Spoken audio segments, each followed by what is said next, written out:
Thankfully, some countries do have their heads screwed on, and one of those seems to be Hungary. The Hungarian President Viktor Orban has announced an income tax exemption for mothers of 2 and 3 children and said he would cap interest rates on housing loans at 5%. Now, they're heading into this national election, but I personally think there's a lot of merit in these ideas. Let's check it out. We are launching the largest tax cut in Europe, and indeed the entire Western world. With this, we are opening a new chapter in the history of the Hungarian economy. We are creating the world's first family-centred economy. Mothers with 1 child will be exempt from income tax until the age of 30, while mothers with 2 or more children will never pay income tax again. Even by the modest standards, this is a global sensation. With this, we are securing the future of Hungarian families for decades to come. In early 2022, the global fertility rate fell below replacement rate. That means around the world, we are not having enough children to replace ourselves. In developed countries, it's even worse. Every single developed country has a fertility rate below replacement rate, except for Israel. Even India is now at a sub-replacement rate fertility level. Now, the problem with this is that when you have a declining working population, the age dependency ratio shifts. So more young people have to support a whole lot more old people. A lot of countries, like Australia, will look to migration to fix this. Well, let's just bring in more people and we can boost our population that way. But those migrants also get old, and after 1 or 2 generations, they tend to have the same amount of children as the country that they're now in. So sub-replacement level fertility again.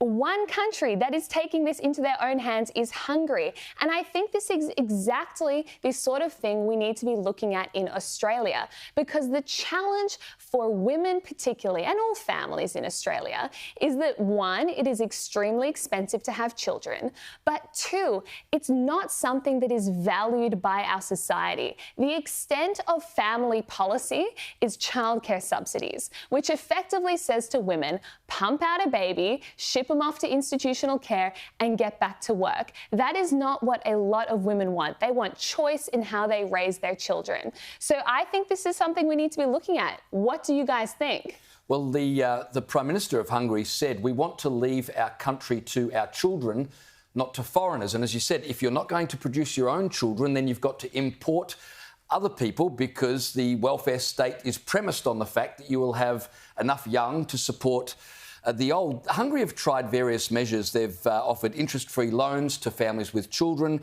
housing subsidies. They offered tax exemptions to mothers with 4 or more children. Now it's mothers of 2 or 3 children will get... Or 1 child also, until you're 30. Until you're 30. If you have 1 child, you're tax exempt. But it's for the rest of your life if it's 2 or 3 children. Post 30, I should point out the Prime Minister of Hungary's got 5 children himself. So he's leading by example. Their birth rate's been falling since the 1970s. So, you know, as Mark Stein says, demography is destiny. Mm-hmm. If you don't address this one way, then your country disappears. And this is probably the biggest story, I think, of our time, that what's happening in Europe. You're not allowed, you've got to be very careful talking about it because it's such a fraught subject. But it is the big story, because Europe will cease to be Europe if it's just full of different people. So whether it's Italy or Hungary or Austria, they need to produce their own children if they want to keep their own culture as we know it. Otherwise, it will become something different. Hungary have decided we want to leave our country to our children, so we'll offer incentives. I think it's a great move. But isn't it sad that this is being heralded as the world-first, family-first economy? Shouldn't every economy, especially in the Western world, which is fighting for survival as we know it, shouldn't every economy be family first? It doesn't take a rocket scientist to know. We've always known the nuclear family is the building block of any functioning, certainly flourishing society. You prioritise healthy families and the state becomes less and less depended on because families meet their own needs as people look after people.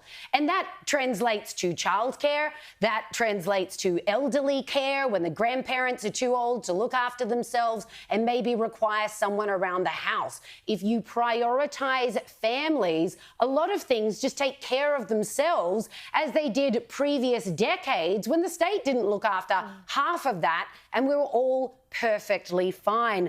I absolutely love this move. It should be, this is so simple. Yeah. And it should also be said that this is on top of his government already announcing a doubling of income tax benefits to families.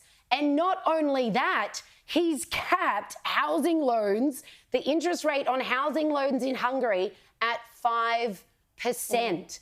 If you make life affordable, people will have children. Healthy, flourishing couples want to have children. It is simply in societies like ours where everyone's like, heck, we're renting, we'll never scrape together enough for a deposit. They're scared to have children. If they had the money, they'd be like, okay, yeah, let's go.